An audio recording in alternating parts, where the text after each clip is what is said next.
This podcast episode is brought to you by OverDogs Bet. Sign up today for early beta access and free play at overdogsbet.com/beta. I always say there's this weird thing. The UFC, it just always goes their way. It seems like every time they're in this sort of like bidding war with someone and they choose not to keep them, they leave the nest and they stumble. We could talk about countless guys who left, who got a big contract, and then it didn't come to fruition. They didn't, live up to whatever hype there was surrounding them. And Mike's the lone example. Honestly, it would have made no business sense to make that fight. 24 hours notice, why are you making that fight? I don't possess that. I'm not that tough. Mike Perry's found his, what God made that motherfucker to do. It doesn't make sense, Mike. I do it my way, baby. Someone in the fucking face. Just my style alone is the most entertaining. That's enough tooting my own horn.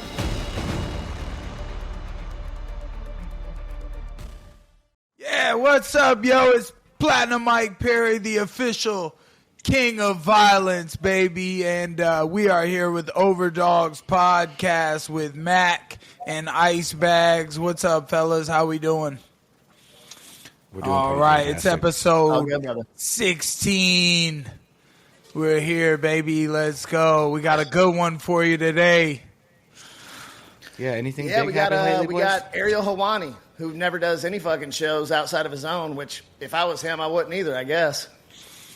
All right.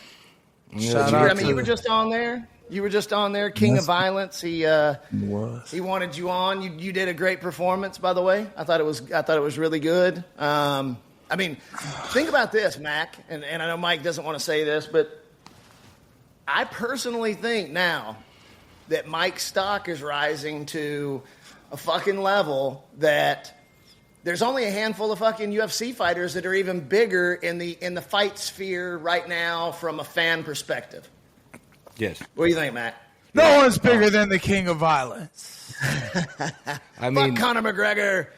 It's funny in public perception how bare knuckles been kind of become to be accepted. It used to be like looked at almost like power slap, like this is too much.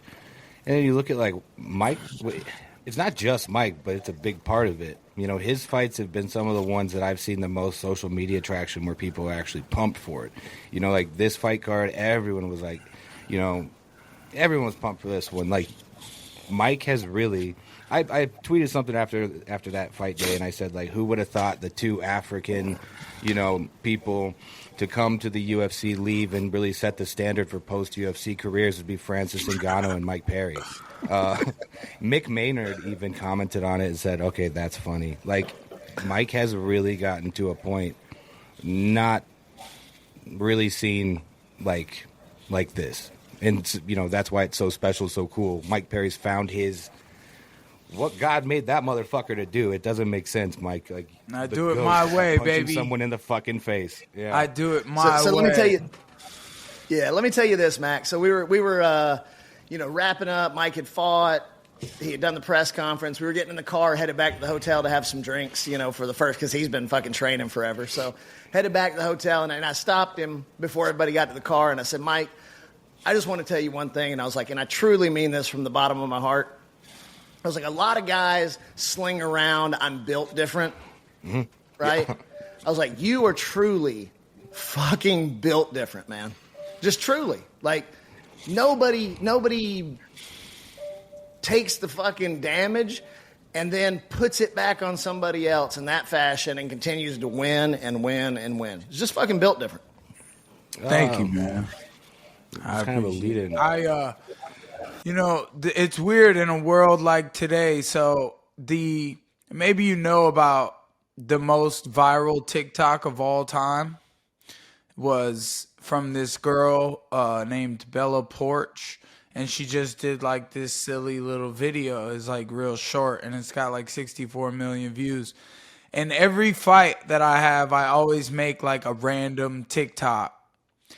And they tried to delete my TikTok and said it went against community guidelines. And I didn't say anything. There was no cursing. And all I did was like, that's all I did, right?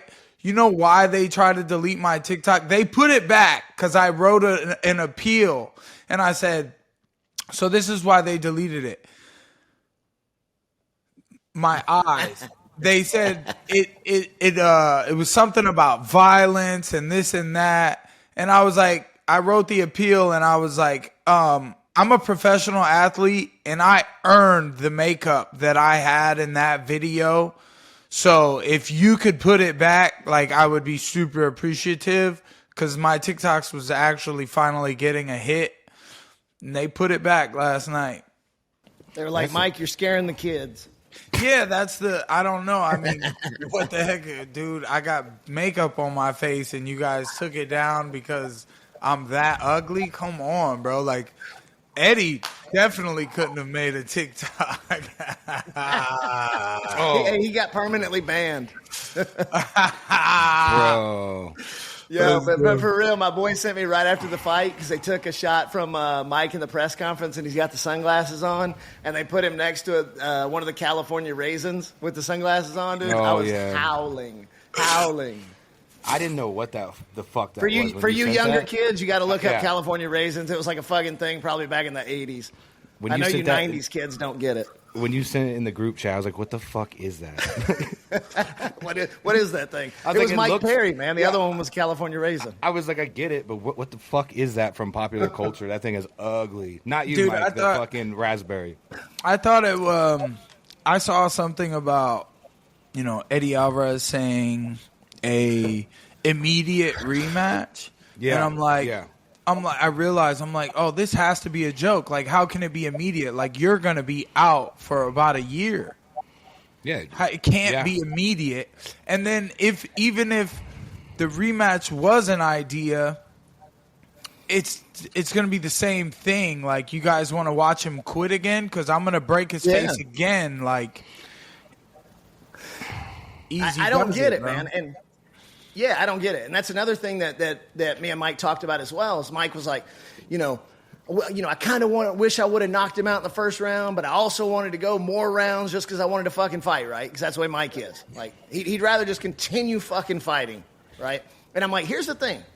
I was like, if you look at it this way, if you would have knocked Eddie out in the first round, caught him clean, knocked him out, the internet would have been like, Eddie's washed, he shouldn't have been in the fucking ring, blah, blah, blah, blah, blah, blah, blah, right? It would have been all negativity. But the fact that he sat there and banged with you, especially in the first round, he banged with you. You came back in the second round, got warmed up, put it on him. He felt the power, and he quit. I was like, Mike, you've now made 2 world champions fucking stop. That's way better than a knockout, Mac. You know that. Anybody can catch somebody clean on a knockout, right? To make 2 guys say no mas is really impressive. I mean, go ahead, Mike. You were going to say something. I was going to say that a lot of people, I mean, I should talk about all the cool people that are on my side. Lots of people have shown lots of love and respect and support, and they enjoyed the show and this and that. There's a lot of stupid people who are like, it's okay that you say, oh, his corner did it, and like it was Eddie didn't get stopped, his corner made the decision, and like, yeah, but Eddie didn't argue. My coach could never, if he would talk to me, and I'd be like, I can see, I'm good, this, that, the other, you know what I mean, and then people try to take everything away from you. Like, beforehand, a lot of people will say, oh, I'm rooting. I got Eddie, la, la, la, la. And then after I do what I do, and they're like, oh, yeah, but he beat you up. And then Eddie posts, oh, you're lucky you broke my face because I was like, what, bro? What? That's not how it works, bro. You got to look at the pudding, bro. The proof is there because – it was 4 minutes. Right. That 4 minutes. third round. Could you imagine if he had to go fucking 16? That third round, we're 10? talking scary stuff happening in that third round. 100%. 100%. Hey, Mac, you'll appreciate this. But, everybody was hitting Mike up after the fight. Fucking Tim Duncan FaceTimes Mike. I'm like, Hall of Famer Tim Duncan is out here fucking watching this shit. You know what I mean? No, it was Philly fresh, though. Yeah, it was Philly had Tim with him. So Philly's just Shout out to Philly then. He's at the UFC show that night, And he ends up hanging out. I don't know. I think they were at Tim's house. I don't know. But he ends up hanging out with Tim Duncan. He puts him on the phone. I'm like, damn, bro, Phil's out here doing big things, man. What? Fuck yeah. And also shout out to JT, because I got to sit in the corner and watch this. And I'm telling you, this is one of my favorite experiences that I've ever had, was just sitting in that corner. You know, I'll just say this. I'm the best ice man in the game. If anybody needs somebody in their corner rubbing ice on their back, holler at me. I'm 1-0. He was holding that water, though. You were holding that bottle of water. I had to reach through the ropes and steal the bottle of water. Stop it. I was trying to get them arms stretched out for you, because you were a little bit alligator arm in the first round. So I was just trying to get them stretched out for you. Oh, but shout out to JT, Mike. Give JT a plug, because I got to listen to them in the corner, dude. And I'm telling you, JT is so good with those two are so good together, because Mike sits there and soaks it in, and JT saying, "Hey, this is what he's doing. This is what he's doing." Mike agrees. Mike went out, made adjustments. So give a shout out to JT. I don't know what his boxing place is. It's Technique Boxing in Mineola, Florida. It's the number one amateur team. 3 years in a row, they've received the trophy for number one boxing team in the state. And listen, don't take my mistakes as JT's fault, because in the first round, I made the mistakes I made. You got to make it through. And some people might say that it was still happening in the second round, but I definitely know different.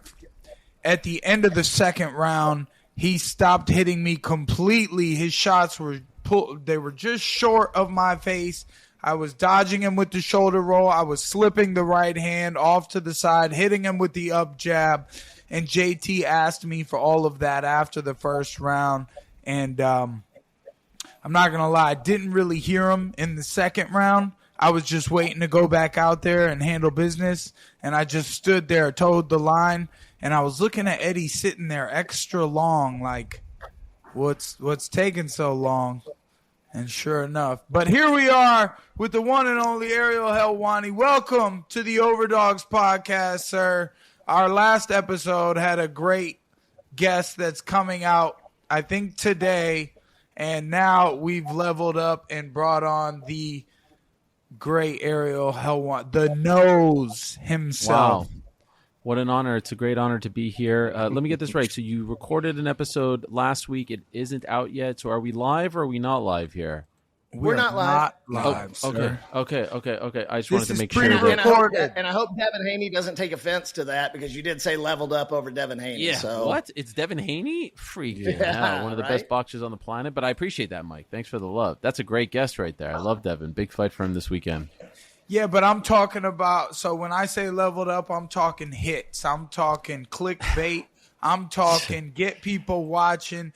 And, I mean, I don't know how many millions every week are watching Devin Haney videos. I don't think he makes videos like that. So Helwani is consistently producing footage every week, constantly. And so to have him on the show and get people to click on that, man, that's definitely a level up for us.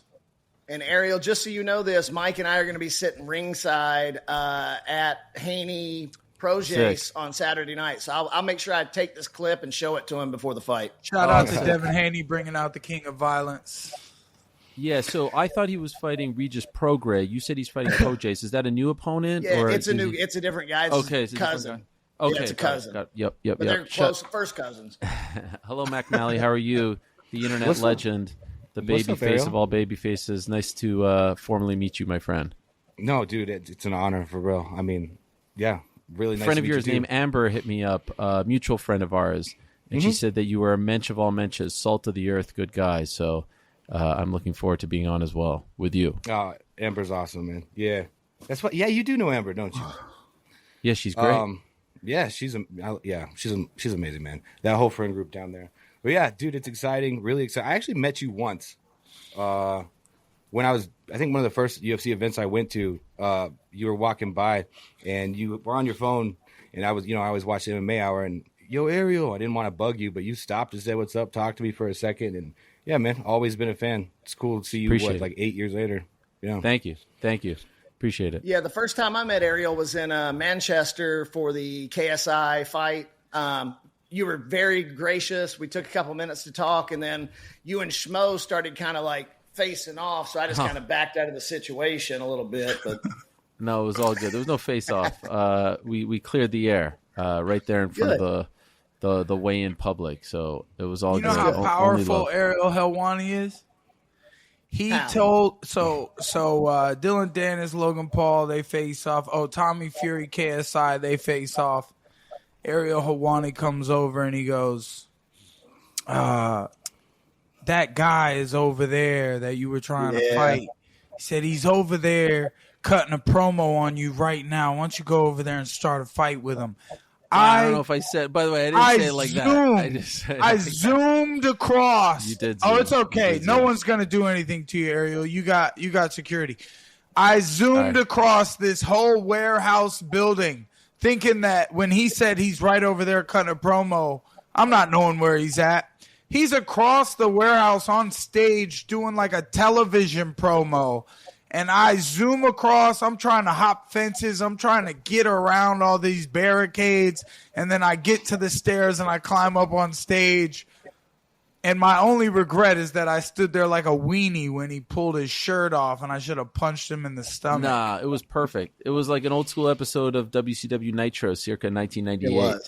They went off the air. And for the record, I didn't say to go punch him or anything. I was just, I had the comms in my ear. I had my IFB in, and I can hear him talking a lot about you. This is Idris Virgo, who I guess there was some talk of you maybe at the last minute fighting on the card. In any event, I think it would have been a nice addition. And so you were sitting right next to me in the back there. And so I just told you that he was talking in my ear. And you did sprint all the way around. And then I was hearing them say like, okay, everyone, and we're out of time and we'll see you tomorrow. And it's like 3, 2, and Mike, I mean, your timing was impeccable because you literally made it there with 3 seconds left, face to face, shirt off, fade to black. It would have been a tremendous promo for an upcoming fight. Unfortunately, I think that you may have now leveled up and are probably past that quote unquote feud, whatever it was. But it was great on you owned that weekend. It's like you had one of the best weekends ever for someone who didn't actually fight. Like you were just everywhere. You were omnipresent and you didn't have to get in there. And I'm assuming you got paid something, right? Like I'm assuming they paid you a little bit, maybe not what you should have gotten paid for the whole week, but you brought a lot of attention to that. So well done. Thank you. Good question, though. Did you ever get paid? Because about a week later, you said I still hadn't been paid. Did you ever get paid? No, I got some money for that. A little bit, okay. Tiny little bit. I'm not the backup fighter anymore. That's for sure. I wouldn't be a backup fighter again. I want these guys to come fight me bare knuckle, and everyone's trying to make me. Everyone's trying to get their call, and I've been constantly busy since the fight. Like I was saying earlier, heavy is the head that wears the crown, man, because everybody's trying to get me to go fight them somewhere. Why don't you come over to this real shit? Come see me in bare knuckle boxing. I love it. I don't know why. Ariel, quick question for you. Have you seen somebody that's had more success converting from UFC with a very good career, right, than Mike has, and just rising to the level of stardom that he has in BKFC? Have you seen many people? I mean, you could say maybe Francis with the Tyson Fury thing, but it's very odd, and it's not often. No, like what are your thoughts there? Let's count the wins here. Yeah, what is it? 4 All now? 5. 5. 4 going to Saturday. It's remarkable because a lot of people need that machine. Like there have been some people in the history of mixed martial arts that have been successful outside of the UFC machine, but it's very rare. Like one of the few that comes to mind is Mayhem Miller. He had the show on MTV, and I know he was in the UFC for a couple of but he's before in prison now. No, but like there was a time, don't forget, like in 2009, 2010, like Mayhem was like a legit mainstream star. He had a show called Bully Beatdown. Unfortunately, things took a turn for him. But I mean, he was very well liked, and people wanted to, do business with him. And I enjoyed talking to him all the time. And it's unfortunate that he's having these issues now. But your story is very unique because in the end, it seemed like the machine was kind of holding you back. And now you've been able to show people that you can make a lot of money and have great success outside of the UFC, get paid, have freedom to do whatever you want. You want to pop up as and I got to give BK a lot of credit. I got to give David Feldman a lot of credit. A lot of promoters would say, no, I don't want you to be the backup fighter for Misfits, but he understands that it's good for you and probably good for him. Let's be honest. It's good for his brand to be talked about in that light. People are mentioning them with you at the same time. One name that comes to mind that I would say had greater success outside of the UFC was Nick Diaz. Remember, Nick Diaz was in the UFC for a while. He leaves. He goes to Pride. He goes to Strikeforce, a little bit of Elite XC action in there. Robbie Lawler had a lot of success outside of the UFC too before coming back to the UFC, and then probably leveled up. But like this is like, we're talking 2-3 examples, and certainly not in this day and age where there's way more UFC fighters and way less options for fighters outside of the UFC. So I always say there's this weird thing. The UFC, it just always goes their way. And it seems like every time they're in this sort of like bidding war with someone and they choose not to keep them, they leave the nest and they stumble. It's like they can never do wrong. They just always have incredible success. Like we could talk about countless guys who left, who got a big contract, and then it didn't come to fruition. They didn't, live up to whatever hype there was surrounding them. And Mike's the lone example these days. Well, they make it really easy. They make it really easy. I mean, obviously they have earned that. They're on the right channels. They're on the right apps because everybody's smart TV now. There's an app for every channel that you want to watch. And it's like, everyone I think has the same reaction. It's like, what's it on? And then you tell them the app and they're like, oh, I got to put a new app on my TV. They're like, oh, I like how it's set up right now. I didn't really want to put a new app on my TV, but they, thank God for me that they put that new app on there and they watch a much more exciting spectacle with the bare knuckle boxing, in my opinion. I mean, some obviously, don't get me wrong, some of the biggest fights in the UFC, you watch a whole card and it's like sometimes the fights you don't know, they give you good shows, and then the main events are like lackluster, and then other times every fight is ugh. And then the main event is the fight that you wanted to see. So, but that's the name of the fight game. And it's each individual fighter that makes it special for the people who want to watch for them or for the new fans coming in. And that's where I shine because I am those fighters' favorite to watch when it comes to an exciting event and a fight to put on, because I just my style alone is the most entertaining, and I like the brutality of the bare knuckle stuff, but that's enough tooting my own horn, you know what I mean? I'll just say it seems like you're having a lot of fun, and I would imagine there's a lot of fighters who look at that and say, man, look how much fun he's having. Look at the freedom. He gets to be himself. He gets to dress the way he wants. He gets to talk the way he wants. He's the king of the castle. I have my issues with the BMF title, and it's not because I'm trying to be a hater. I just don't know what it really means and implies. Historically, the baddest man in a particular weight class is the champion. The King of Violence belt was like born for someone like you, and it was born for a promotion like BKFC. I think it's perfect what they did with it. There was actually some talk of The Rock was the one who put the belt around Jorge Masvidal's waist in 2019 at UFC 244. And David Feldman, being the smart guy that he is, he's like, how can I get someone bigger than The Rock to put the belt around the first ever King of Violence champion? He's like, I don't know anyone. And then he thought of me. And unfortunately, we couldn't come to terms, but it was an offer on the table. It was close. And it would have been huge. What would you say? How many more pay-per-view buys would that have been, Mike? Like 100, 250? What are you talking? Like 300? Anyway, maybe the next one. I'm not going to lie. Negotiating live on air. I love it. No, I'm not going to lie. I am grateful that it was Mr. Feldman himself that put that belt around me. Damn, okay. That's no knock on you. But Feldman has done a lot for me and my family, and for me. It was a ridiculous idea. I should not be in there, and that's why I said ultimately no, and never even talked about any sort of arrangement. I'm not that is not a place for me to be. That's for the promoter. I'm being facetious, of course. That was Love it. So Ariel, quick question, because we do talk about this, like the changing landscape a lot on this show, right? Because we talk about all the leagues, all the combat sports leagues. It's not just UFC. And where do you see the landscape going 5 years from now, 10 years from now? You've got lawsuits against the UFC. You've got people like Mike getting paid huge amounts. You've got, stars like DJ leaving, like Francis leaving to make more money. Where do you see the landscape? Maybe a potential fighters association, just like every other major sport on the planet. What do you think the landscape looks like in 5 to 10 years?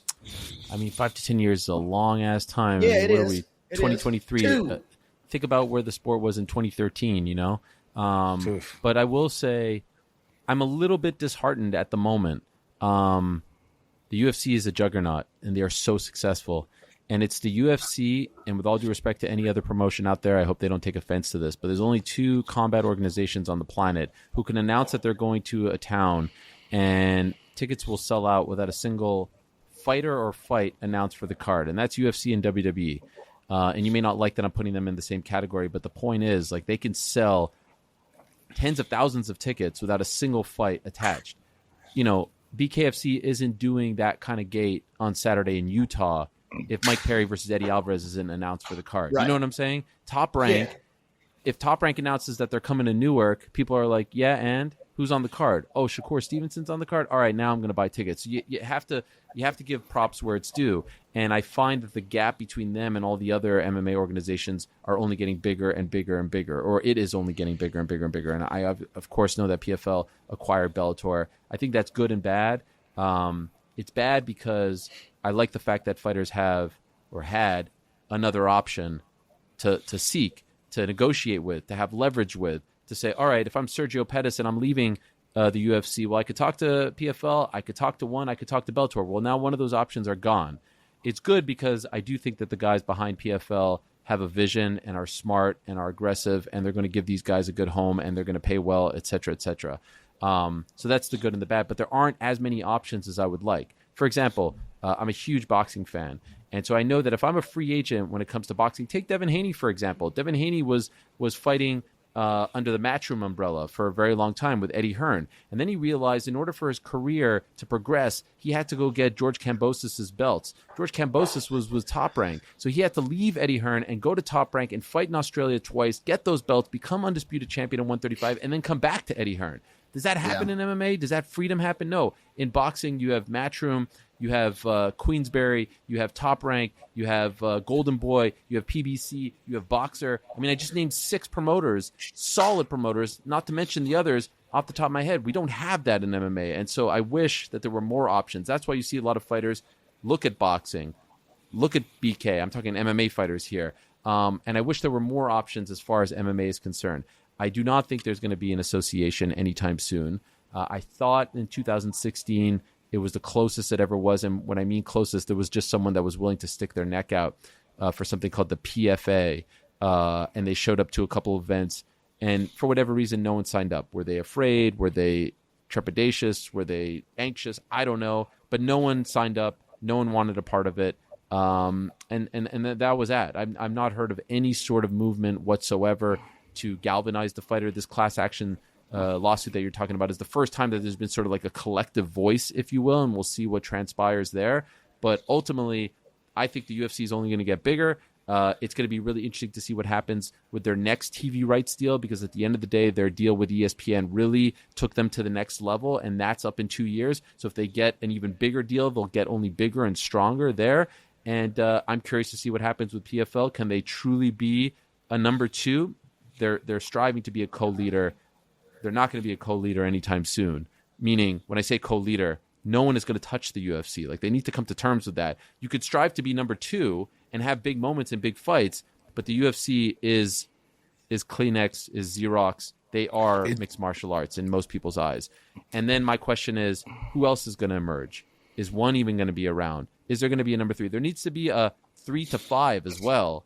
and we don't have that right now. So it's a little bit bleak, I would say, if you're an MMA fighter looking for options. But as far as the UFC is concerned, make no mistake, like the UFC couldn't be healthier and stronger than ever. It's just the rest that I'm a little bit worried about. Sorry for the long answer. NFL and like XFL, like oof, yeah. I mean, so the thing is, like, I get what you're saying in terms of the gap, but I would say that the talent gap isn't the same. Right. Oh, like, no, absolutely. You know what I mean? Yeah. There is no Patchy Mix in the XFL. There is no Johnny Eblin in the XFL. Mm-hmm. It's just 100%. It's just like the difference in terms of ticket sales, gate.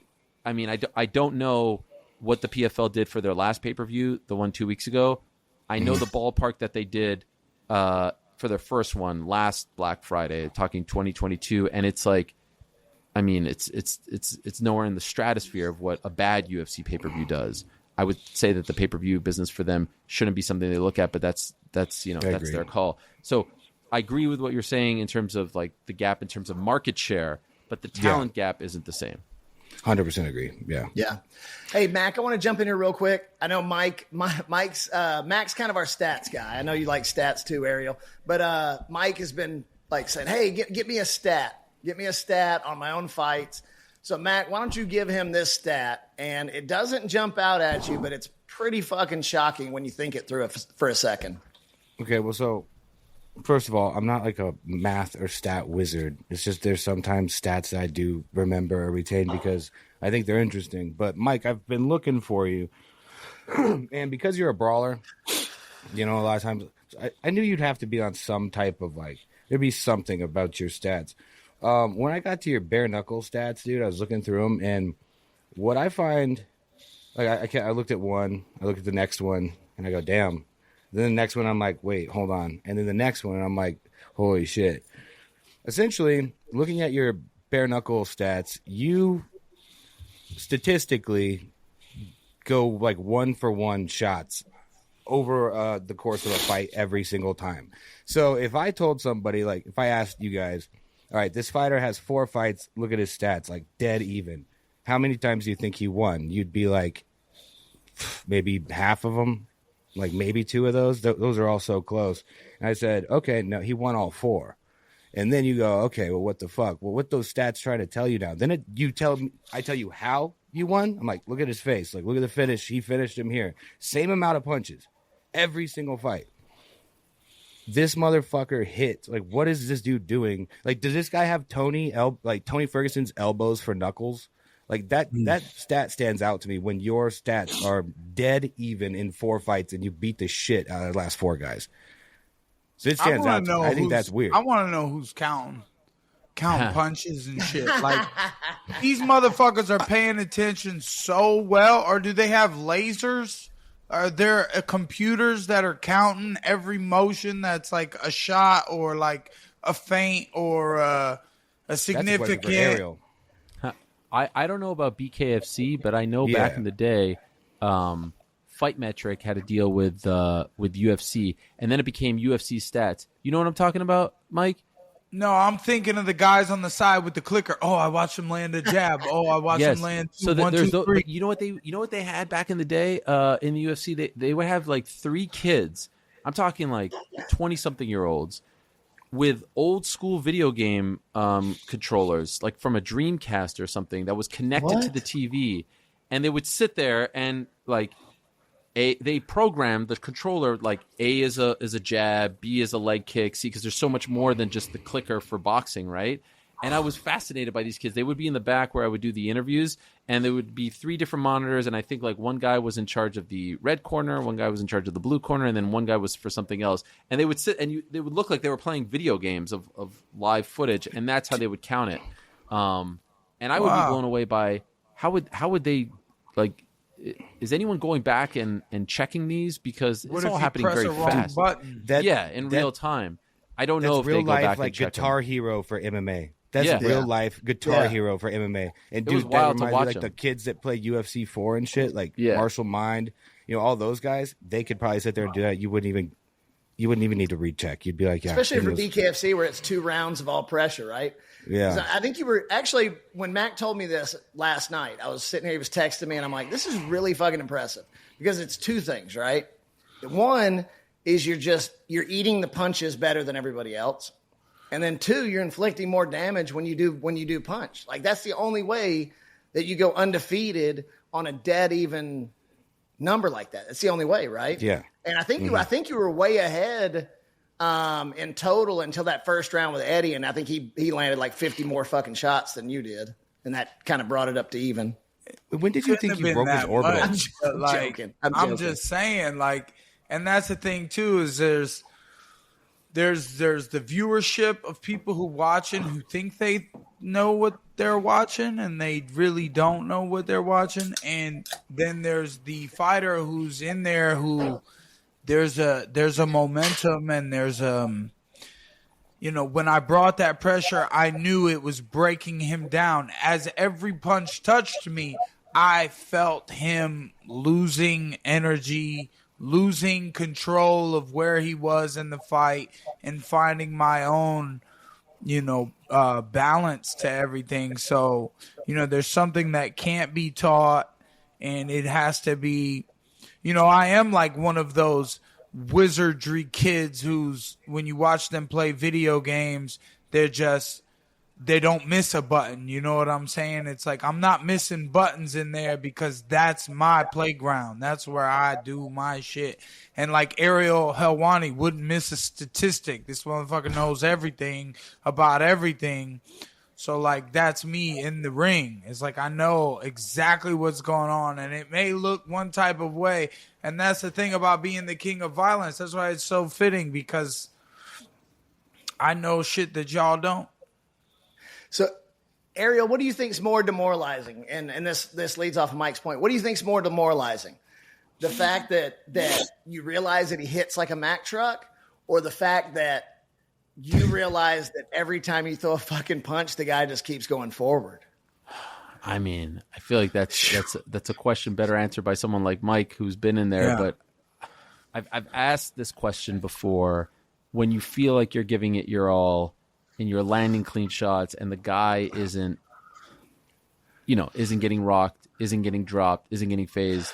Mike, would you say that is the more quote unquote demoralizing thing? This is what I thought of last night. I was thinking, and I have to be honest here.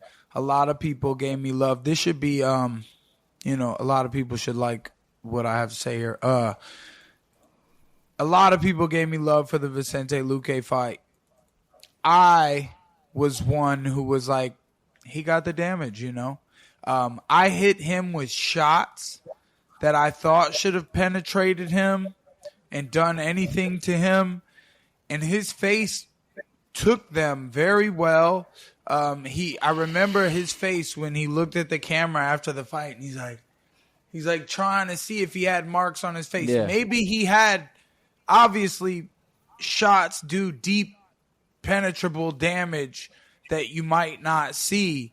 I know maybe he had at least a little bit of a headache, but my point was, in that fight, I knew I used speed and a lot of technique, and I kept running, and I never put my foot down and drove him back. And it was in that fight, later, after that fight, that I told myself and probably decided that I needed to be the fighter that I was, which is platinum pressure. I put pressure on people. I bring it to them no matter what they hit me with, and I make sure that when I hit them significantly harder and make it count. So, like I said, a lot of people kind of are like, oh, you won on the cards, or you looked good in the fight or whatever. And obviously I still held my toughness in that fight, but there's no points for that. You don't get participation trophies in this. You don't get points for poking me with weak little shit for 2 rounds and then you quit on the stool because I broke your shit. That's what counts. Damage, baby. It's all about putting it inside of them and impregnating their face with your fist. Can I ask you a question, Mike? I noticed, like, even when we spoke yesterday, you've used the word penetrate and impregnate a lot. Are we trying for another? It just seemed like you've been used Ariel, that like 4 he times. doesn't have sex for like 2 weeks before his fight, so now he's I very. just noticed Hold that. on now. I mean, even yesterday, That's actually not true. I actually smash all week. I just don't finish. I go in the ring with blue balls like a motherfucker. Big bro, that is blue balls.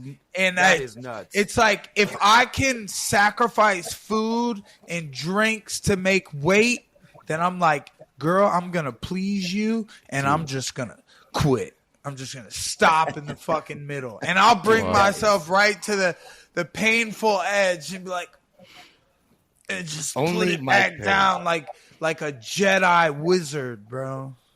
That is insane. Mike how you get edges punched in the himself. face over me. He tempts the devil during fight week. Wow. They either like, bro, you either retain or you don't believe in that shit. Mike's like, fuck it, I'll flirt with the devil. That is insane, Mike. That's fucking insane, dude. So, Ariel, I got a question for you.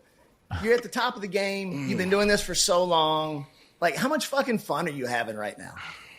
It's been a great run, man. It's been a great run. You know, there's been a lot of different chapters. I started in 2006, so you know, I can't believe that I'm approaching year 18 here. This is crazy to me. And even before that, my first MMA radio show was in 2001 at Syracuse University. So I'm well past 20 years. And I'd have guys like Bruce Buffer on and Don Fry on and Dan Severn on back in the day, ordering pay-per-views off of UFC.tv and things like that. So there's been so many different permutations and chapters and things like that. I'm really enjoying this one, much like Mike, you know, the freedom to do things like the Misfits event that I saw you guys at, getting to pop in and do something for DAZN there. I'm working on the Jake Paul card next weekend in Orlando. That's fun. I've gone to do stuff for Showtime, for TNT Sports in the UK when it comes to, you know, boxing as well. I'm really enjoying the boxing stuff too, and doing the MMA hour twice a week. It was always once a week. I love the fact that I get to do it twice a week now, so I don't have to have so many guests on Monday, and I can let it breathe and talk about more things on the show. Get to do a different show with my friends over on The Ringer, where we talk about kind of like the news of the week from like a journalistic perspective. It's just really fun, man, to honestly have the freedom and not have to worry about what I'm talking about or what I'm saying. I really did enjoy my time at ESPN. I have no regrets whatsoever. I look back on my time, my 3 years there, with great fondness.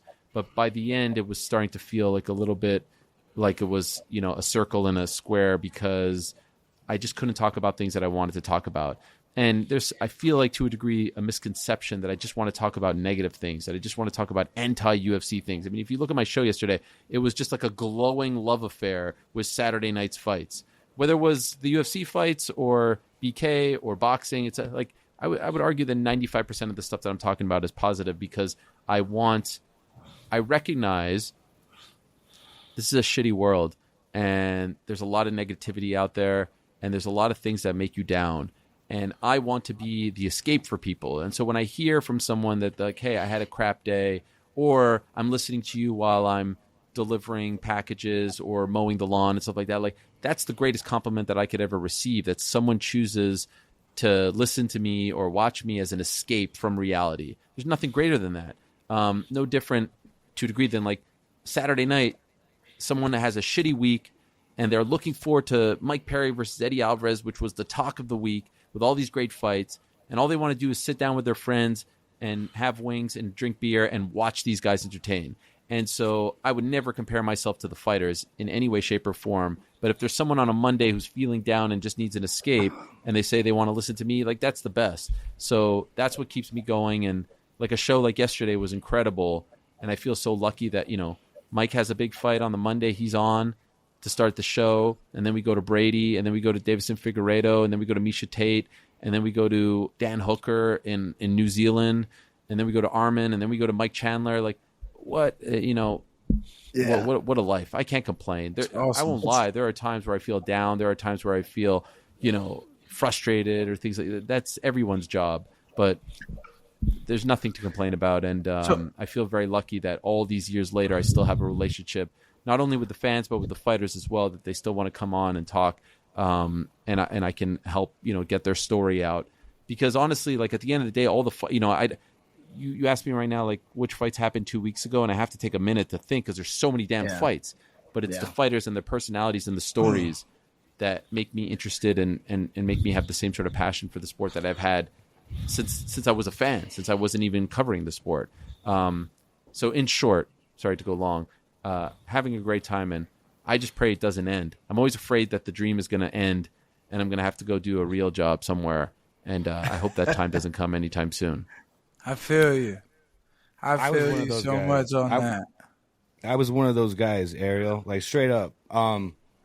Like part of why I even started a Twitter or anything was just because I didn't have anyone like in real life that really. I had a bunch of friends that trained like Jackson's and stuff, but like I delivered water, like actually. So I'd be delivering water, and I remember every Monday, but it was my favorite day to do it because bro, on Ariel, listen to you. Thank you. Didn't have anyone to talk deeply about the sport, and that's where I found in Twitter, and that's so. I mean, actually, straight up, you were my favorite one to listen to back then. Every Monday, always, bro, always been a fan, and so it's just a pleasure. Thank to have you. What here, changed? honestly. Why you say it in past tense? Who's your favorite now? Oh, dude, if I'm being honest, I'm kind of like I just fucking around. I just do. messing. No, you're the only one. You're the only one I still consistently listen to. But I'm not. No, I know, but I'm not. I swear.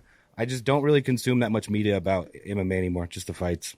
You said you and I couldn't both. compare yourself to the fighter, and I was sat here thought, well, I couldn't compare as the fighter to someone like you because I look at all those books and I thought, I bet he's looked in every single one of those fucking books. Oh yeah, I've And read I'm them thinking, like 10 times. I've done as many push-ups as there are words in those fucking books, but I haven't looked. I may have looked at like 5 books. So I'm just saying. There's book smart. There's street smart. I do want to say this. There's some life alpha in what you just dropped, right? You said you were 18 years on the grind. My original business, 18 years on the grind. Mike, many years on the grind, right, in the fight game to get to where we got now. And now we just have a little bit of freedom. Now we get to do what we want to do. And people think this shit is easy. They look at you, they look at Mike, they look at us, and they go, oh, it's, somewhat of everybody thinks it's like an overnight success. But it's not. To get to the point where you have the freedom to do what you want is an absolute grind. You always end up working for somebody else to climb that ladder. And then after all those years of hard work, it finally pays off. So there's some life alpha then in what you just said. I appreciate that. Yeah, no, man. I mean, it has been a freaking grind. I mean, when I decided, so I went to Syracuse University. I want to be a broadcast journalist. I grew up in Montreal. No one around me is dreaming the same dream. And so I say, I'm going to go to Syracuse because that's the place where the best broadcasters go. And then I get there and everyone has the same dream as me. And so this is 2001. The UFC at the time is not even 8 years old yet. And I tell my parents, everyone here wants to be the same. And I never wanted to be the same as everyone else. I always wanted to be different. So I said, you know what? There's this thing called MMA, which at the time, like MMA was kind of a new word. It wasn't MMA at the beginning, right? I love this sport. I watch all the pay-per-views. I'm going on Sherdog. I'm going on the UG. I'm going to, there's no Howard Cosell. Maybe I could be the Howard Cosell of this sport. Maybe I could be the guy. Maybe I could be the voice. And so Saturday mornings, I'm doing a radio show in a tiny room at 8 a.m. when most kids are, sleeping, most kids in college. And I'm waking up and interviewing fighters and talking about pay-per-views and things of that nature. Back then, the pay-per-views were on Friday night. And, to think about where the sport has come since then and to be able to like kind of grow along with it through all the ups and downs, it's been wild. It's like I couldn't have asked for a better life. And that's why like I'm so passionate about it and I fight to try to keep my spot and try to be as relevant as possible. I care so much. That's why I've never Mike could attest to this. I've never had someone in the almost 14-year history of my current show, the MMA Hour, which at ESPN I had a different name, but it was the exact same show. I've never had a single person book a guest other than me in the history of the show, right? Like when you are on, Mike, who reaches out to you? It's always me, right? Because I want that connection, and I care so much that I want to be the guy to like create the show, put the show together, pick who's on the show, all that stuff. And I pray that that feeling, that passion never goes away. Because once it goes away, I'm the kind of guy that if I don't feel it, I want nothing to do with it anymore. And truth be told, it hasn't gone away. Yeah. Yeah. I didn't know that. I mean, I love that factor though. Because you have to have a personal touch in what you're running, right? You're running a business, and to have that personal touch, no matter how big the business gets, is easily relayed to every single person that you touch and you do business with. Thank you. Yeah, you guys have an email. You guys even have a guy who sends me like your professional email is more professional than anything that I've ever sent to any guest in the history. I was like, wow, look at these guys. They got a PDF. They've got a guy sending out emails. Like it's me sending a Zoom link text to Mike. That's what it is. I love it. I love it, man. I like it that way, though. It's simple for the fighter. You know what I mean? It's easy to do that way. But that's part of like kind of my question is, so I'm trying to branch out and make myself more into all of this. Like I try to get some guests and I try to work it and I get frustrated doing it and I want it to be better. And obviously we got the guys with the emails who handle things behind the scenes that makes it easy. But like when you really started blowing up, because like now that I'm the king of violence, I've been so busy since fight night, constantly on the phone talking business and making plans to go here, go there, see this, do that. And, how did you schedule, when your schedule really fills up and you got so much you need to do you're like, okay, I'll find a way. I'll make it work. Like I'll do one call to the next call to the next call, or like, how do you organize a schedule for all of these things? Yeah, that is part of the charm. And by the way, can you guys hear me? Because you got another guy even writing questions. I mean, like you've got like a whole freaking army back there. I see this other dude. Who's Pavel? He's writing in the chat here. I'm like, what? Where's he's Pavel a lot like you, the other guy. Brains. Okay, you guys could probably be cousins. Sounds like a good guy. I could use a Pavel in my life. It's just I'm an insane person, and trust me, there are times where I get turned down or I shoot for the moon and guests can't come on, or they're unavailable, or there's this or there's that. It was a super interesting experience to have. So last NBA season, I did an NBA podcast or a basketball podcast for Showtime Sports. I'm a big basketball fan as well, among other sports. No one knows who the F I am in the NBA. And so I was reaching out to people left and right. And there was one day where I was probably either ignored or turned down by 25 or so people. Man, it was humbling. It was freaking. Yeah. I was like, oh, yeah, this is what it feels like back in the day. And not to say people are, banging down my door to come on my show. Like, I got to reach out and ask and all that stuff. But luckily, I at least get a reply at the very least. In this basketball world, I was getting nothing. And it was very, very humbling. And it was reminding me of, the early days, the humble beginnings, so to speak. And there was a time when I started, no one knew who the hell I was, or I didn't know a soul in the sport. My beginning days, I would sit in my apartment, my 500 square foot apartment on the Upper East Side of New York. I had a table in one corner of the room. My girlfriend, who's now my wife, had a table in the other corner. In our kitchen / living room, tiny apartment, one bedroom, one bathroom, nothing. And my job for the day was to send out 20 to 30 either emails or MySpace messages to fighters just to get them on my show, which was not even like a real show. It was my website that I would post audio interviews because I didn't have a show. I didn't have anything.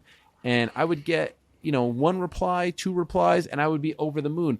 There were some days where we would celebrate the fact that George St. Pierre wrote me back. Like, I would say, like, let's go out to get pizza because George St. Pierre wrote me back. Tito Ortiz wrote me back. Chuck Liddell wrote me back. I didn't know a soul. And I just kept going. And what I tried, like in my mind, I was like, okay, you got them. Be professional, be courteous, be respectful, be gracious. Don't take up too much of their time. So that once you get them, you got to work for the next time, right? So that when they hang up, they're like, oh, that kid, that wasn't so bad. Next time he asks me, I'll say yes. But if I take 2 hours of their day and I ask them all kinds of bullshit questions and I'm disrespectful and this and that, they're going to be like, screw this guy. It would have ended very quickly. So you always have to think about the next one and the next one and the next one, and you have to stay on top of it. Like, again, Mike could attest to this. Like, when you're on the show, I'm probably sending you like 3 texts before you come on. I'm asking you, and then I'm reminding you, and then I'm sending you the Zoom link, and then I'm reminding you before the show. And it's always from me because I'm a psycho about this stuff. I'm crazy because the last thing I want is to promote that my show's live. So Mike Perry's going to be on. Everyone wants to hear from him. Huge night, huge weekend, huge win. And then he doesn't show up, or he's 10 minutes late. Because guess what happens? I booked the show too damn tight to where if you're late 10 minutes, then that means the next guy's late. That means the next guy's late. There's a domino effect. I don't know why I do this to myself. I've had many people say, get a booker, get someone to help you. Every show that I go on, there's someone else reaching out. But I'm a psycho. I don't know. I guess I care too much. I love it too much. I think I don't use drugs, but there's no greater high for me than reaching out to someone and they say yes. Like Mike. It's only because you don't use drugs. That is your drug. I reached out to you, and like you didn't reply. And the worst, by the way, is like the guy has a big fight. You probably had 300 texts on your phone, so like I have to break through somehow. So then I have to send you like a hello emoji. Like I'm a little incessant, and then you tell me about your flight. So now I have to move things around to get you in at the beginning because I wanted you at the end to build up to it because that's when like the full viewership is there. But we made it happen, and there's no greater feeling that I was like, fuck yeah, I thought opening the show was pretty cool. No, it was great. It was great. But in my mind, I lay it out. I'm like, all right, he probably wants to sleep in, blah, blah, blah. But no, I'll take you the first minute of the show. I don't care. It doesn't matter to me. I appreciate you working it with me. But like you didn't reply at first, and then I went to the PR guy. And then the PR guy couldn't find you. Oh, my God. And then I was like, do I go to Abe? Would not stop hitting me Bernie's up. the man. Bernie's the man. I love Bernie. But it was like, yeah. No, he's great. I like Bernie. It's just, He was on it. By the way, it's the greatest high. It's also the worst part of my week. I hate it. I wish it would go away. During the pandemic, I did a show with Daniel Cormier, DC and Helwani, and it was the best, if only because on Sunday nights, I didn't have to track down these crazy fighters to book them on my damn show. People were like, why don't you send them an email? Sending a fighter an email is the equivalent to throwing a pin in the ocean and then trying to retrieve that pin. They ain't checking that email. You got to go straight to them. No chance, right? You checking your email, Mike, for an invitation from me? No chance. Mike's probably got an AOL text account. Message that tells me to check my email. Right. But I do love that because you're like at the top of the game, right? And you're saying, okay, now I went to NBA and I got humbled, and I feel like for me, from over my career, I got humbled many times. You know what I mean? But and it's always so disappointing in that moment. But then when you look at it a year later, you're like, fuck, you know what? That humbling moment taught me something. It brought me back to the ground a little bit, and it helped me to grow as a person, as a businessman, or whatever. So it's you know what? We all need to be fucking humbled every once in a while. 100%. No, I don't regret it. And I think by the end I made inroads. But even when I pop in boxing, or if I do some pro wrestling, people are like, fuck this guy. What does he know? Or who does he know how to interview? And blah, blah, blah. I'm like, man, like, I've been doing this like for all these years, and they're treating me like some jabroni. It's crazy because on social media, like, we be those guys that are getting attention and like people know about our fights and shit. And then those guys who are saying, man, who is this guy? Like the NBA and if you're not like the top of the top in the NBA or in boxing, like who the fuck are you? No one knows who the fuck you are. So you better put some respect on Helwani's name because he's trying to get you some attention with your boring ass. That's when you told that story. That's kind of what I was thinking. I was like, I don't want to assume, but I would kind of assume that they must not have understood at all. You have to have a bigger following than most people working. Media really runs the show. Yeah, like there might be sideline reports. Like you got Aaron Andrews in NFL and stuff like that. Like, dude, you are. It's Ariel. You cover this. I think that's I appreciate they messed up. Yeah, but I like the challenge of trying. Like, I definitely don't want to just be the MMA guy for the rest of my life. I never want to stop doing MMA, but hell yeah, why can't I be the boxing guy too? Why can't I be the basketball guy? Why can't I be just the general interview guy? I love interviewing people. If I could interview people every day for the rest of my life, I will be thrilled. And they don't have to be fighters. They don't have to be athletes. I just really enjoy interviewing people. That's what I really, truly enjoy the most.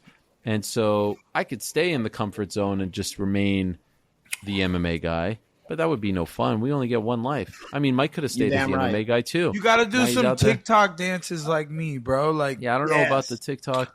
I haven't quite. I mean, I have a TikTok. Shout out to my guy Spencer. He helps me with that. He's But incredible. I do the TikTok dances on Instagram. I did every fight though. I post like one TikTok I'm You starting doing to this get by some yourself traction. or is someone teaching you?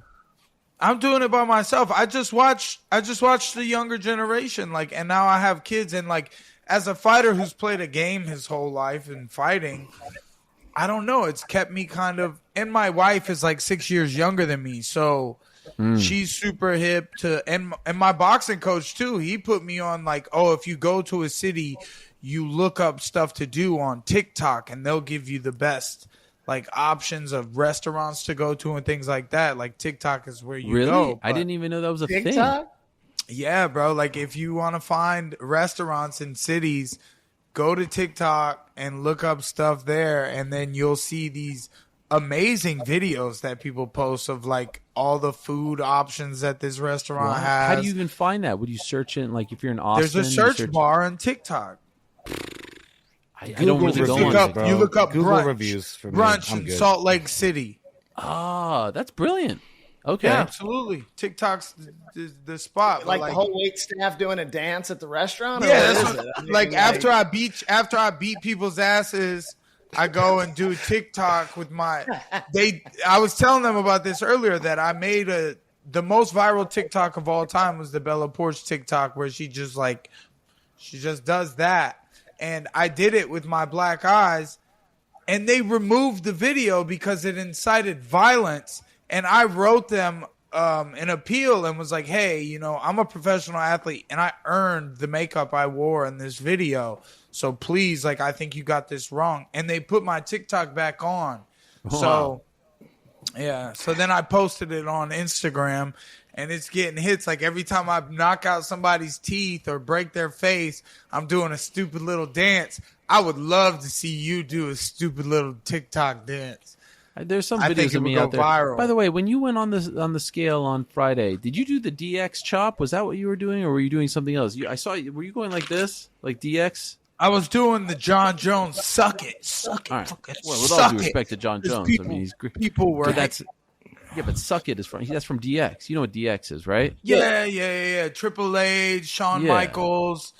That's what 'cause John you was did it doing. coming out to the music too. That'd be sick. You did. So here's an idea, Mike, because I know you paid. I don't know what you paid, but it had to be a $2,500 dinner the night before the fight, right? You had 20 people, and it had to be a $2,500 dinner. Now that TikTok has fucking restaurant reviews, you just need to say, "Look, fellas, I'll do a TikTok dance, and then you guys just take care of my bill. You'll never pay for food again." Wow. I mean, I only need that for like Just the night advice, before brother. the fight. For the He's 20 rolling deep people that now. I'm fucking paying for. But yes, I pay for everyone to eat. I pay a lot of people. And once I get paid this week, I got a lot of people I need to pay. I spent a lot of money I went and picked up my dogs from the hotel today. That was a little bit. I paid for babysitting during the week. I pay for flights and travel. It's like I'm damn near Dana White over here paying for all these damn people to just come be a part of my show. It's my show. Amelia fight, you'll be fine, homie. By the way, your dog stayed in a dog hotel? Yes. You never heard of this? No. That's So incredible. when I used to live in Miami, there was another dog hotel, and my dog was never allowed. He wasn't neutered, so he was never allowed to like play with the other dogs. But he's a sweet dog. So now, I feel bad. We finally castrated him, and but now he was finally able to play because most dog hotels won't even take an animal that's not neutered. So now that we got him neutered, we finally were able to get him into a dog hotel. Otherwise, we pay people to come to the house and watch them, or someone has to stay back and take care of the dog. So, they get playtime, and then they get put in a little 6x6 room or whatever. And Sweet. So Ariel, who are your favorite guests of all time? I need a kid hotel. Who are your least favorite? You may not want to say that on air, but like I know as an interviewer and as somebody that gets close with the fighters just in a personal sense, like who are those guys that you really love to have on because you know that you're just going to have a banger episode, you're going to have a good connection, and then if you want to, maybe some of those guys that are just like you get them on and you're like, fuck. Well, I was going to say, other than Mike, of course, he would be at the top. Yeah, I remember our first ever interview. It was pre-Zoom days. It was during the Skype days, but you didn't have Skype. You were on the phone, and you were coming, I think, out of like a bank or something, and you said you had like a ton of money. I asked you why your nickname was Platinum, and you gave me a great answer. This was, I believe, after your debut. Yeah. UFC 202 range, right? Yep. Uh-huh. Yep. I just never had the money before, so I was like, let me get 10,000, and I'm just walking around. All cash. He's like, all cash. That's what it was. Cash, baby. It was great. But man, I mean, the Rampage days are my favorite for you. Yeah. Like with you, he was so funny. Yes, he was tremendous. Legends. Rampage, obviously DC, Chael, have a good connection with them. Yeah, but you be beefing now with Chael and DC, don't you? Or not DC? Nah. I mean, we're all good. Listen, friends beef sometimes. We have disagreements. We have arguments. But no, we've talked 1,000 times since. It's all good. It's not the same. You and Chael had me laughing, got so bro. Mad. The thing was crazy about the Chael thing. I was like, man, I guess a lot of people didn't know that we had a show together or friends, because I see people being like, oh, Chael owns you. Like, what? This used to be a common occurrence on our show back in the day. Maybe not that intense, but it was pretty damn close when we did the show for ESPN, Ariel and the Bad Guy. Demetrius Johnson, have always loved talking to him. It's hard on the spot to think that there's been so many guys. You know who I always would love having on back in the day? I'm trying to think of like the old school guys now. King Mo, Muhammad Lawal, very, very smart when it comes to the fight game. Gegard Mousasi, very smart when it comes to the fight game. Uriah Faber, Dominic Cruz. Man, there's been so many. Anthony Smith these days is a great guest. I love talking to Izzy. I love obviously Anthony Conor Smith McGregor. Kind of came out of nowhere. He came in the fight. He had some success in some banger of fights, and then wouldn't you know it, the guy can talk. And he gets on the mic and he commentates and he does behind the desk, and he just kind of came in and took over. How did he do that? He's great. He's very smart. Anthony Smith is. I always say to him, he's the greatest texter in MMA history. You have never met someone, Mike, who texts with more perfect punctuation. This guy, every period, colon, comma, semicolon, he is. It's almost freakish just how well he texts. You know, like we all take shortcuts and stuff like that. Not Anthony Smith. He's very well spoken. He's actually one of those guys. I honestly think he should be in the booth, not at the desk. Like I'd like to see him calling fights as an analyst. You know, the role that DC or Rogan or Bisping or Cruz or Felder has. I think he should. Like there's sort of like a process for some of these guys where they go from the desk to the booth, or some just stay on the desk. Some get to the booth, whatever. Anthony, I think, would be an amazing asset. Maybe even on Contender Series if they want to build him up and give him some of those fights, or some lower level organizations. But yeah, no, I mean Anthony's a great story because he was a guy that sort of was kind of like floating and a mid-tier fighter. Wasn't really going on a run of any kind. Wasn't fighting in big fights, and he's really developed a personality and has given us great fights. He has a fight coming up against Killer Roundtree, although I may be dating us because this might be coming out after that fight. If it's coming out after the fight, it was a great fight, and I hope you all watched it. Phenomenal. It was an amazing fight, one of the best fights of the year. Congrats, yes, Anthony. All those guys. And as far as the ones I don't like talking to, I mean, you could probably guess. Give me one at least. If I'm being honest, one at least. There's a bunch. No, there actually isn't. No? I swear there actually isn't. I used to get annoyed when people would say to me, like, one name comes to mind, Rory McDonald. People would say to me, like, man, it must suck talking to Rory McDonald because he's kind of a little bit dry. And I love those guests because I love the challenge of trying to break them down and trying to get their personalities out and trying to have interesting conversations with them. Like, I really do enjoy that. So I can find the challenge in talking to anyone, and I really do enjoy that quote-unquote challenge. I'll see some newer fans pop up and be like, the whole sport hates you and this and that. And I'm like, the whole sport hates me. Did you see the guests that we had last week? Yeah. It's like usually somewhere in the range of like 11 to 12 guests. There's only one group that I don't have access to, and those are the guests that are managed by Ali Abdelaziz. And there are some even within UK. No, I was thinking. Okay, I get what you're saying, Ali Abdelaziz. I mean, I was thinking the UK of Patty fighters Pimblett. You had beef with Patty. Yes. But I mean, like as a group, there was a time Ben Askren put out on Twitter that he wanted to beat me up, that he legit wanted to get into a fight with me and You beat could me up. win that fight, dude. Yeah. But now Ben and I are think like in super boxing cool. gloves you might. And he's been on my show a gazillion times since. So there's ups and downs. I just said the Just kidding, dominance Ben. guys, I can't get on the show. There's a caveat though. Because Ali, told them not to come on. But then there's fighters within his stable, Kayla, Derek Brunson, a lot of the non-UFC fighters that are more than happy to come on. It's really just the UFC guys because he's convinced them that, the UFC will hate them if they come on the show, which is absolutely ludicrous.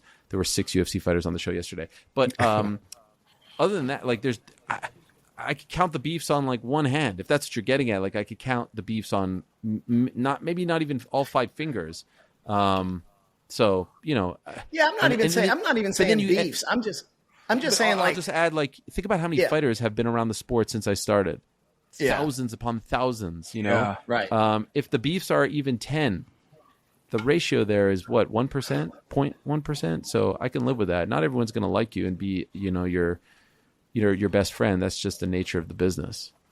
Yeah, especially with the internet age, right? Like Mike, this. Like Latori's, we're in the locker room after Mike's fight, right? And Latori, first thing is she's looking on Instagram and reading off the comments, the negative comments, and we were like, put the phone down.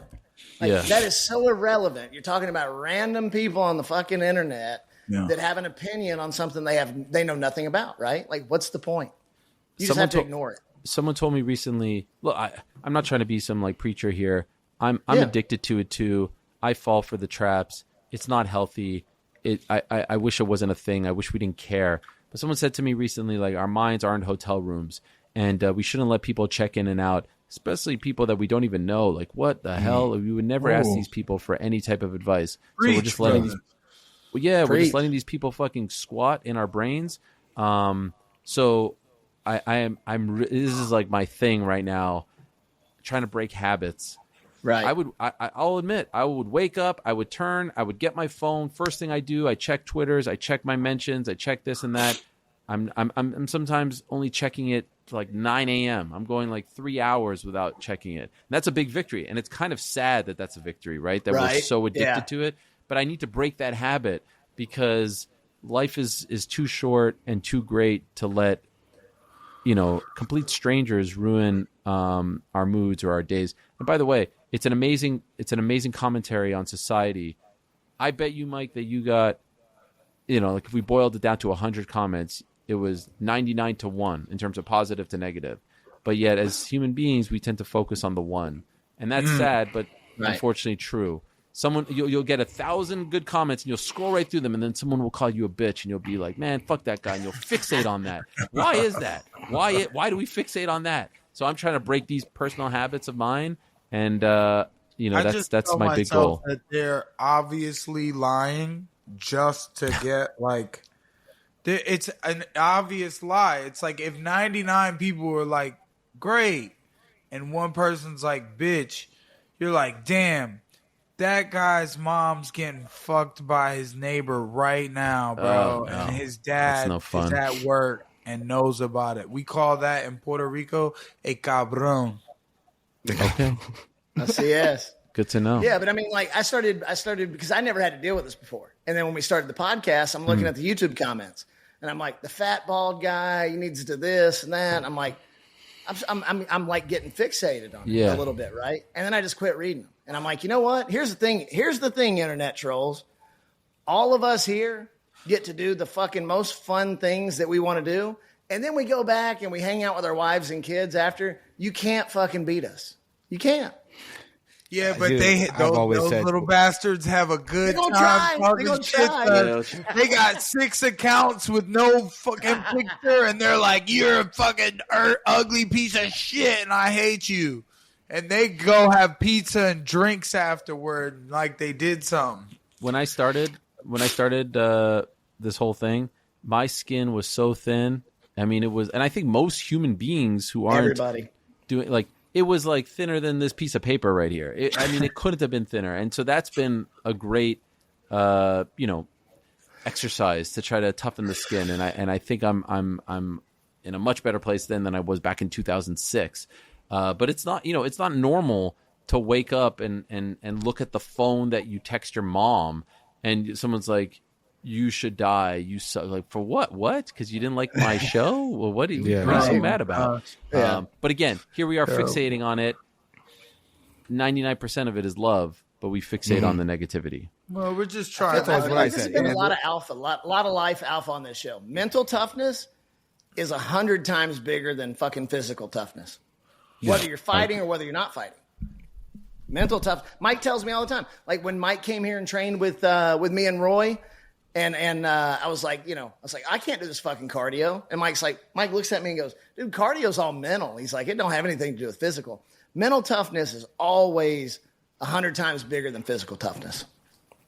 You just have to go ahead, Mac. I know you had a question. I lost it, honestly. Good job. Too. Yeah, I know. It'll come Great back. job there, Mac. It'll come Grab back. another Bud Light, buddy. I wanted to ask Mike a question. I actually forgot to ask him one question on Monday. So I feel like this is a good chance to ask you, or last Monday when we spoke. I asked you about a whole bunch of potential opponents, but the one I didn't ask you about was the one that Feldman was kind of pushing at the post-fight press conference, which was the immediate rematch with Eddie, and I saw Eddie pushing that on Twitter as well.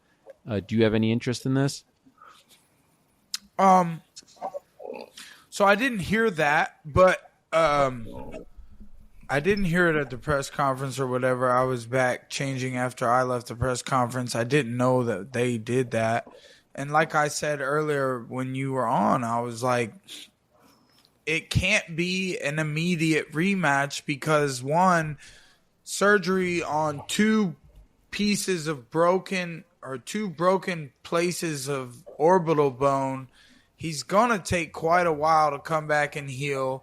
I've already heard things about, a quick turnaround for me.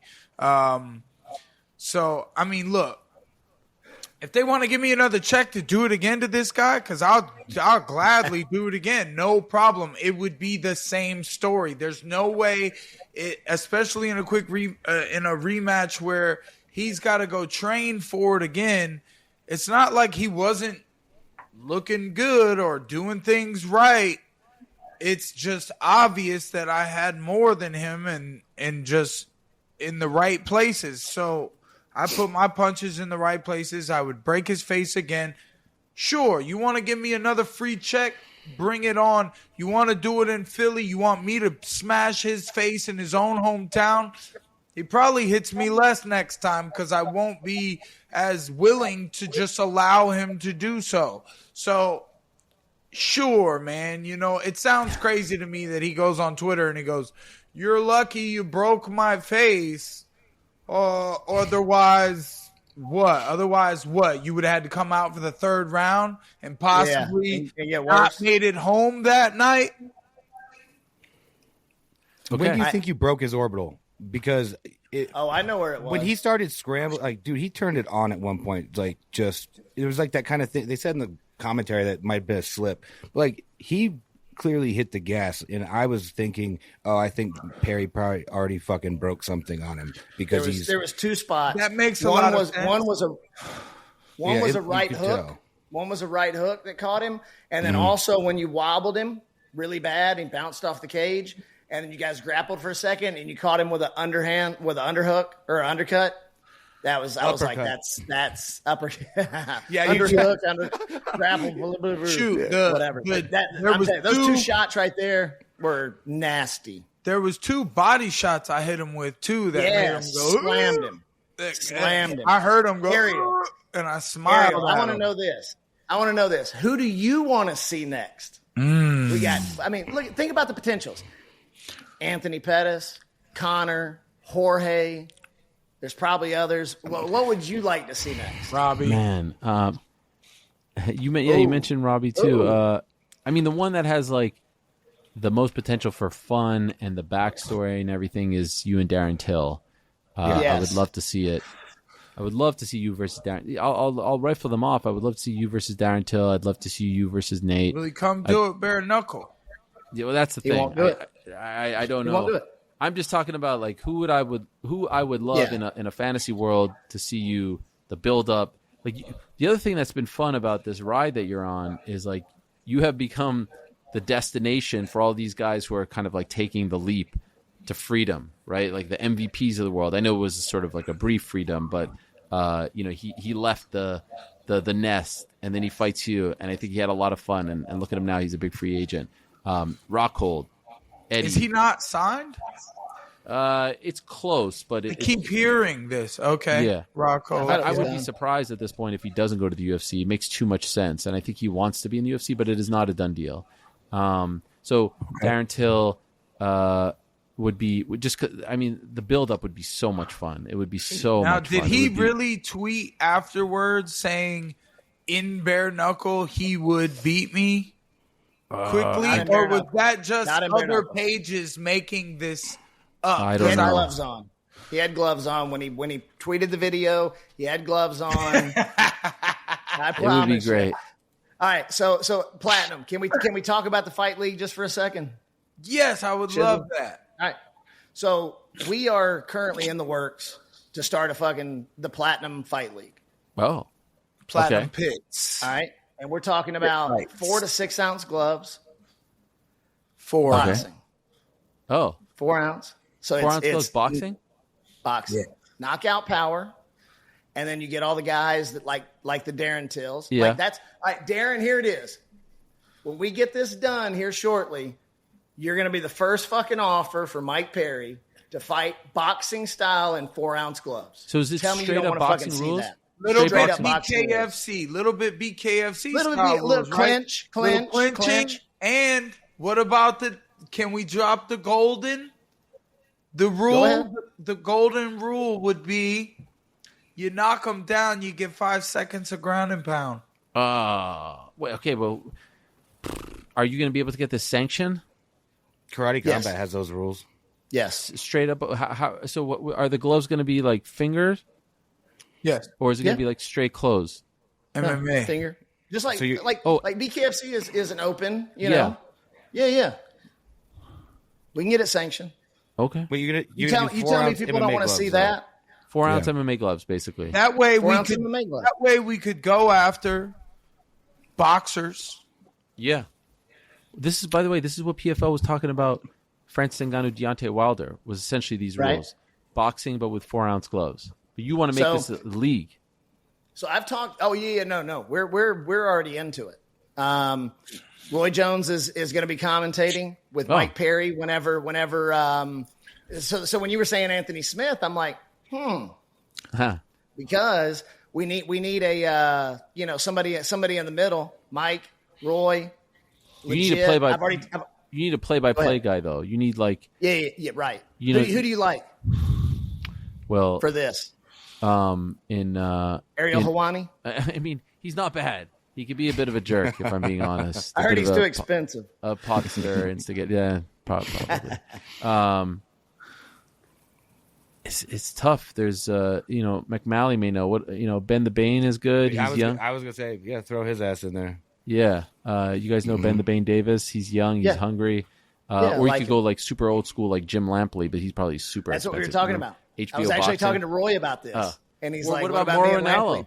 Mauro Ranallo is now a free Lampley? agent because there's no more Bellator and Showtime boxing. I think Mauro's incredible. I love Mauro. I love Mauro. Yeah, he's unbelievable. But you tell me that people don't want to watch that 4 ounce gloves, boxing rules, and here's the kicker, Ariel, is it brings in so many guys like Darren.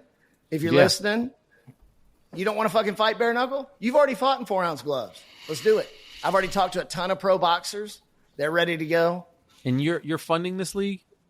So we're raising on it. Got it. I'll hit you behind the scenes. Okay. Well, you want me to maybe be an investor, 10%? Yeah. Come on, bring it. I want it to be called HFL, HFC, Helwani Fight League.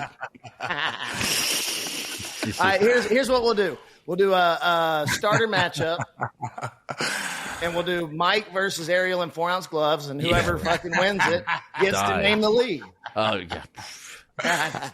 We'll do 20-ounce gloves. The question, 20-ounce gloves. The question is, does the fight last 2 seconds or 1 second? I mean, one punch and I'm done. I want nothing to do with that. I don't want to be a fighter. I've never wanted to be a fighter. I don't possess that DNA. I don't possess that. I'm not as courageous as these guys. How are you around the fight game this long and just not want to? Why? You know like what? At all? I love being around the fight game because I love talking to people like Mike, like true warriors, courageous spirits. I don't need that. Stupid, that's like crazy son of a guns. Yeah, it's fun. I enjoy it. It's like when I was a little kid, I loved the pro wrestlers, and then I graduated to the boxers, and then I graduated to the MMA fighters. But I've never said, I want to make that walk. I don't possess that. I'm not that tough. I know that. Right. And people use that as a shot. Like when I was on the stage at Misfits, they're like, look at you walking away. Like, you think I wanted to get pelted with a water bottle? What would that prove? That I'm tough? That I hit my glasses? Like what? Oh, yeah. What do you want me to try You know, to prove? you can't be that expensive if you were there at that show doing that for them. You couldn't be that. Because they weren't paying fucking much at all, for sure. Because that's why they didn't make that other fight. They saved Idris, in my opinion. I was going to take a huge pay cut. Then they tried to talk shit on social media. That's all they did. It was all fake bullshit. They tried to say I outpriced myself. You know how much fucking money I just made, dude? Here's the thing, honestly. Well, two things. Number one, they couldn't make that fight because they paid me all the money. Number two, sorry, Mike. It would have made no business sense to make that fight. 24 hours notice. Why are you making that fight? First of all the tickets have been sold. The gate has already been damn near free. It was damn near free. They would have got, and it would have been the one fight on the card that had a real fucking. But that's the main event. For you, why would you make that fight, Mike? You wouldn't. Because I wanted to beat the shit out of him. That's why. Oh, I get that. But to me, they should come back to you now and offer you a shit ton of money to main event a show. Main event. God knows where. You don't give that away for free. And that's essentially what they would have been doing. Well, that's why I'm the athlete and I have business partners like management and all that shit, because I'll fucking walk outside and fight for free right now. Right. No, it's good you Ariel, have those people. I shit you not. I wake up, I go to the hotel with them in Manchester, and Mike's like, yeah, I think we're about to get a fight done. And I'm like, what? With who? And they're like, Idris Virgo. I'm like, I'm Googling the guy. Yeah. Primo looks at me and he's like, yeah, he's from Love Island. And I'm like, Mike, you're not fighting fucking third on this card. Like you got a $1 million fight coming up in BKFC in like 6 weeks, bro. You're way past that. I said this. I was like, once you're at Ferrari level, you don't fucking fight Volvos, bro. It's done. Like that's done. Especially not on 24 hours. But Mike's trying to fight the fucking guy for free. free. Pull up at the light. You pull up at a red light like Fast and the Furious, and the guy's talking shit about your Supra, and he's like talking about his retail price, and you take off at the light, and he's like, oh, I'll give you $100K if you fucking beat me, and you smoke him. That's a free $100K, bro. That's true. Now that you've told us kind of what you do leading up to fight week, it makes sense why you'd be so aggressive and be willing to fight anybody. Fuck your management. If you're edging yourself all week, bro, I'd be pretty pissed. No, he's an animal. That's animal. I'll never. That's crazy. Mike would have fought. Mike would have fought Idris at the outside the press conference for fucking free. Yeah. Just because he's Mike and he's hyped up, right? I think the only person doesn't think that's Idris or know that. Like bro. We almost got in 2 fights. We almost got in 2 fights in the fucking stands. I like Idris. I had met him for the first time that week. I think on the Friday night he tweeted something like that you were afraid, and he got killed for it. Thank you, everybody. I really appreciate it. He did get murdered. Yeah, he got because killed I'm for not that. afraid, man. Give me a break, one dude. bro. At least don't say that. Like I'm not fucking afraid, dude. I honestly think no MMA fighter is afraid of anyone. I think it's maddening when people say, "Oh, they're ducking, they're afraid." Like this, it's They're afraid of business. me in a bare knuckle fight, though.